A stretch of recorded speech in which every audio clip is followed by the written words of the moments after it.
இன்றைக்கி பருப்பு குழம்பு செய்கிறேன். இது எங்கள் ஊரில் செய்கிற வெறும் பருப்பு குழம்புன்னு சொல்லுவாங்க.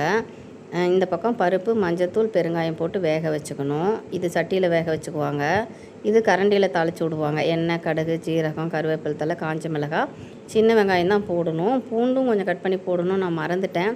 அதுக்கப்புறம் தான் சரி 2 பூண்டு பொடியாக கட் பண்ணி போட்டேன். அவ்வளோதான், வேணுங்கிற அளவுக்கு திக்னஸ். ஏன்னா அது சட்டியில் நிறைய தண்ணி வச்சு வேக வைப்பாங்க. நான் இப்போ பத்தலைன்ட்டு குக்கரில் வச்சதுனால எடுத்து ஊற்றுறேன். இதே மாதிரி தான் தண்ணியாட்டிருக்கும்.